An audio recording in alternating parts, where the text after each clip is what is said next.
Hello everyone. आज हम करने जा रहे हैं चैप्टर नंबर 9 बॉडी मूवमेंट्स। इसका हम क्विकली एक ओवरव्यू लेंगे। बॉडी मूवमेंट्स क्या होते हैं? All living organisms including plants and animals show movements, है ना? In humans movements involve various body parts such as jaws for chewing, heart for blood circulation and chest for breathing. Now, locomotion क्या होता है? Locomotion refers to the movement of the entire body of an organism from one place to another. Locomotion और movement में क्या difference होता है? Locomotion में the whole body is moving from one place to another. Movement में ऐसा जरूरी नहीं है। आप बैठे बैठे अपनी eyes blink कर रहे हो, that is also a movement, right? Now, animals show locomotion, but plants do not show locomotion.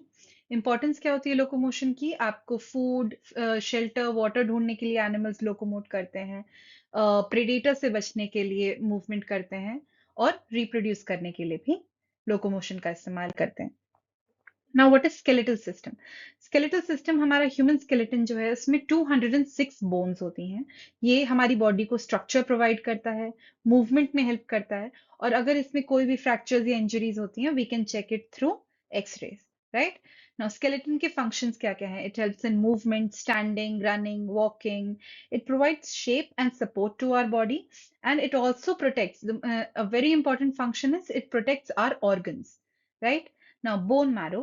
Bones contain bone marrow which produce red and white blood cells. Now, red blood cells आपके blood में होते हैं, white blood cells भी blood में होते हैं, और white blood cells immunity का काम भी करते हैं। Now, parts of skeleton. Skeleton is made up of skull. ये आप पिक्चर में देख सकते हो, ऊपर skull है, और backbone, rib cage, limb bones. Limb bones आपके hand और legs के bones को बोला जाता है। Children have around 300 bones, but some fuse as they grow. इसीलिए children की bones ज्यादा हैं adult bones से। Children की 300 हैं, adults की 206 होती है। Skull is made up of 22 bones. 22 bones इसे एकदम tightly packed होती है skull में। 8 from the box of brain box of cranium, brain box या cranium, and 14 from the face. All skull bones are fixed except the lower jaw. सिर्फ lower jaw आप move कर सकते हैं पूरे skull में। Backbone है। Backbone consists of 33 vertebrae forming the vertebral column. ये क्या करता है? वर्टिब्रल कॉलम जो होता है वो स्पाइनल कॉर्ड को प्रोटेक्ट करता है, और it allows bending and twisting movements. Rib cage पे आ जाते हैं। रिब केज आप देख सकते हैं इस पिक्चर में। It has 12 pair of thin curved ribs protect the hearts and lungs. This ribs protect heart and lungs. First 10 pairs connect to the breastbone, last two are floating ribs. Last two को floating इसलिए बोला जाता है क्योंकि वो back से तो connected है, लेकिन आगे फ्रंट से स्टर्नम पे कनेक्ट नहीं होती हैं। Limb bones. Arms, आपकी upper arm has one bone called humerus. Lower arm has two bones called radius and ulna, as you can see in the picture. Girdles पे आ जाते हैं। Shoulder girdle connects arm to the spine. And hip girdle, दो जगह होते हैं girdles. Hip girdle connects legs to the spine. Limbs, two pair of limbs होते हैं। Four limbs यानी कि arms, और hind limbs यानी कि legs. ऐसे ही एनिमल्स में भी फोर लिम्स, आगे के जो दो हाथ होते हैं उनको बोला जाता है हाइंड, मतलब बैक। जॉइंट्स पे चलते हैं अब। जॉइंट्स है, a joint is where two और मोर बोन्स मीट। जॉइंट उसी को बोला जाता है जहां दो या दो से ज्यादा बोन्स इकट्ठा they meet, right? Bones are joined by ligaments, flexible bands of tissue. तो ये फ्लेक्सिबल होते हैं। वो दो बोन्स को ज्वाइन करना तो वो लिगामेंट से ज्वाइन होंगे। Cartilage covers the end of the bones at joints, reducing friction and allowing smooth movement. Now types of joints कौन कौन से तरह के होते हैं? इमूवेबल, जो कि मूव ना करे, do not allow any movement. Now skull bones, अभी हमने स्कल के बारे में पढ़ा था कि बाकी सारी बोन्स सिवाय लोअर जॉ के are fixed, so those are immovable joints. Movable जो कि मूवमेंट अलाउ करते हैं, जैसे कि एल्बोज हो गई, नीज हो गई, शोल्डर हो गया। Now body movements, some body parts rotate, जैसे आप नेक देख सकते हैं वो हाफ रोटेट करता है, सो पार्शियली रोटेशन। और आर्म जो है that fully rotates. Bone health, regular physical activity, walking, jogging, running, and a calcium-rich diet is important to keep our bones healthy. Next आ जाते हैं स्लाइटली मूवेबल, जो थोड़े से ही मूव कर सकते हैं, लिमिटेड अमाउंट ऑफ मूवमेंट होती है। वर्टिब्रल कॉलम वर्टिब्रे में provide support along with slight movement. Freely movable, आप इसे कितनी भी तरह से मूव कर सकते हैं। Ball and socket joint in the shoulders and in the hip allows movement in all directions. Now, hinge joint, allows movement in one direction like a door. Door के साइड पे hinges होते हैं जो कि एक ही तरह से मूवमेंट होती है इनकी, ओपन एंड क्लोज करके। ऐसे ही एल्बोज और नीज में भी हिंज जॉइंट होता है। पिवट जॉइंट, पिवट बोलते हैं इसे, found where the neck joins the head, allows head movement forward, backward, turning left or right. Now, gliding joint क्या है? Allows bones to glide over each other with slight movement in all directions. So थोड़ा थोड़ा सा movement होता है, लेकिन ये glide करके जाते हैं। Found in the wrist, carpal, wrist की bones को बोलते हैं carpals और ankles में होते हैं tarsals. Okay? अब आ जाते हैं, हमने अभी स्केलेटल सिस्टम करा, बोन्स के लिए उसका ओवरव्यू लिया। अब हम आ जाते हैं मस्कुलर सिस्टम पे, मसल्स के बारे में।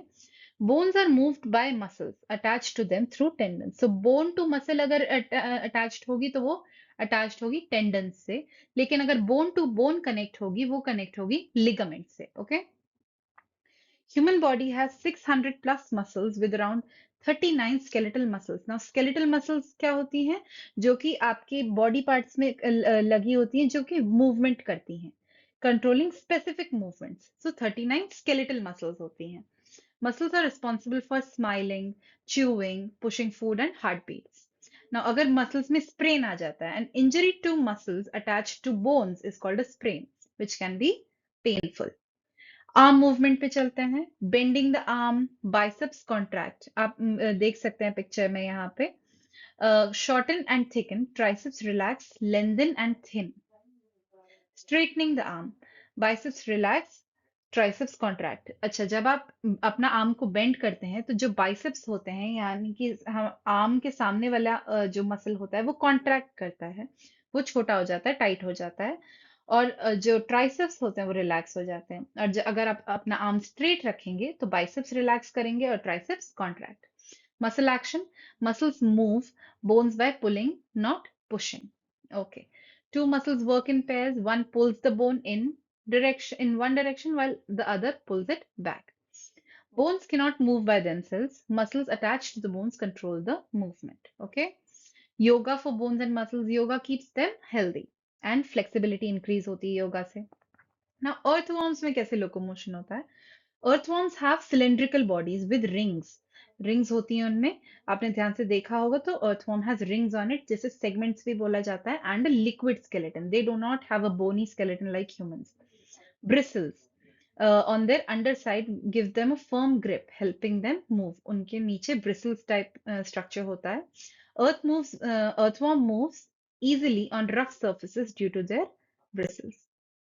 ये देखिए, आप देख सकते हैं ब्रिसल्स यहाँ पे शो कर रखा है। Now muscle types in earthworms. Earthworm में कैसे कैसे मसल्स होते हैं? सर्कुलर मसल्स विच कॉन्ट्रैक्ट, मतलब कि टाइटन हो जाते हैं to make segments long and thin, and longitudinal muscles which contract to make short and thick. यहाँ पिक्चर में देख रहे हैं लॉन्गिट्यूडनल मसल भी दिख रही है और सर्कुलर मसल भी दिख रही है आपको। नाउ मूवमेंट कैसे होती है? अर्थवर्म्स पहले कॉन्ट्रैक्ट करते हैं circular muscle in the front segments और फिर इलोंगेट करते हैं moving forward. Longitudinal muscles then contract, making the front segment thick, gripping the ground to pull the rear segments forward. तो वो क्या करते हैं? पहले अपने हेड से आगे बढ़ते हैं और फिर अपनी बाकी की बॉडी को खींचते हैं। ऐसे अर्थवर्म्स मूव करते हैं। स्केलेटन के टाइप्स क्या क्या होते हैं? Exoskeleton, endoskeleton. एक्सो मतलब कि जो which are present outside the body, that is snails, cockroaches, और endoskeleton which is present inside the body. Humans में एंडोस्केलेटन होता है क्योंकि जो हमारे बोन्स है वो हमारी बॉडी के अंदर होते हैं, right? Snail movement. Snails have hard shells for protection. हमने देखा है बहुत सुंदर सुंदर शेल्स भी होते हैं स्नेल्स के। दे possess a large flat foot with muscles and produce mucus to reduce friction and aid movement. So snails जहां भी चल के जाते हैं, देखा होगा आपने, एक स्लाइमी सी लेयर उनके पीछे पीछे होती है। तो वो क्यों होती है? वो म्यूकस प्रोड्यूस करते हैं ताकि वो जो मूवमेंट होती है वो आसानी से कर सके। नेक्स्ट आ जाते हैं कॉकरोच कैसे मूव करते हैं। कॉकरोच के कितने लेग्स होते हैं? They have 3 pairs of jointed legs powered by strong muscles enabling walking and running. उनके जो फीट होते हैं उसमें टाइनी टाइनी क्लॉज होते हैं जो कि उन्हें वॉल्स चढ़ने में हेल्प करते हैं। उनके पास विंग्स भी होते हैं कॉकरोचेस के पास, तो वो बहुत ही कम डिस्टेंस, शॉर्ट डिस्टेंसेस के लिए वो फ्लाइट भी कर सकते हैं।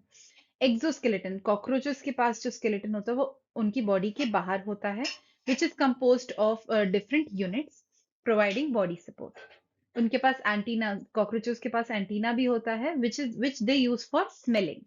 So एंटीना कॉकरोचेस किस चीज के लिए यूज करते हैं? To smell things. Now सर्काई detect even slight movements. जो सर्काई होते हैं they help them in detecting the movements. अब आ जाते हैं स्नेक्स कैसे मूव करते हैं. Snakes do not have legs, so their motion is legless, right? Snakes move by crawling on their belly using a long and flexible vertebral column. ठीक है, तो वो अपनी बेली पे क्रॉल करके जाते हैं और इनका जो वर्टिब्रल कॉलम होता है बहुत लंबा होता है. ईच वर्टेब्रा स्ट्रक्चर पे आते हैं. Each vertebra connects to ribs which are linked to the belly scales. So vertebral जो है वो रिब्स से कनेक्टेड है और रिब्स जो है वो बेली के स्केल्स से कनेक्टेड है आपके स्नेक्स में. Strong muscles. Now muscle action क्या हो रहा है स्नेक्स में? Strong muscles attach to ribs and vertebrae facilitate movement. जो मसल्स होती हैं रिब्स से अटैच्ड है, वर्टिब्रे से अटैच्ड है, वो हेल्प करती हैं स्नेक्स को मूव करने में. लोकोमोशन टेक्निक क्या यूज करते हैं स्नेक्स? वो लूप्स बनाते हैं. देख सकते हैं आप यहाँ पे पिक्चर में दिख भी रहा होगा. Snake creates loops with their body. वो ग्राउंड के अगेंस्ट वो लूप्स बनाते हैं और फिर उसके बाद अपने आप को फेंकते हैं, प्रोपेल करते हैं, जिससे कि एक वेव लाइक मूवमेंट होती है rather than a straight line, as you can see in the picture. So ऐसे स्नेक्स मूव. अब देखते हैं फिश कैसे मूवमेंट करता है. फिश की जो बॉडी होती है, बॉडी का शेप होता है, that helps in their movement. They have streamlined body which is tapered मतलब कि तिकोने होते हैं एट बोथ एंड्स. ये उनकी वाटर में बॉडी मूवमेंट जो होती है उसमें हेल्प करता है. अब वो कैसे स्विम करते हैं? वो साइडवेज स्विम करते हैं, साइडवेज वेव्स की तरह आप फिगर में देख सकते हैं. The front of the body curves to one side and the tail on the other side. फिर वो जर्क करते हैं जिससे कि वो फिश आगे बढ़ती है. उनके पास फिन्स भी होते हैं. Fins are very important for swimming and they help in the balance and direction also. They act as brakes when the fish needs to stop. The tail fin function likes a rudder aiding in directional changes. Boats में रडर्स होते हैं जो कि movement में help करते हैं, जो propel गोल गोल घूम के, राइट? वैसे ही टेल फिन जो होता है वो भी ऐसे ही मूवमेंट में हेल्प करता है. Now bird movement, flight and locomotion. Birds can fly, walk and swim etcetera. Ducks and swans example आपका आ गया. बर्ड्स क्या कर सकती हैं? They can fly, they can walk and they can swim. Now क्या क्या फीचर्स हैं उनकी फ्लाइट के? जो उनके लिम्ब्स होते हैं वो they are modified to wings for flying and the hind limbs are used for walking and perching. Now streamline body इनकी भी होती है. Their bodies are shaped to cut through air currents. They are light weight. अब अगर वो heavy होंगे तो उन्हें उड़ने में दिक्कत होगी, इसीलिए they are very light weight. They have very lightweight structure and the muscles they have are very strong, especially powerful chest muscles which assist in flapping wings. Wings flapping के लिए जो कौन से muscles help करते हैं? Powerful chest muscles of birds. So this is it for our today's video. Thank you so much for watching. Please like, subscribe and share our channel and video. Thank you so much.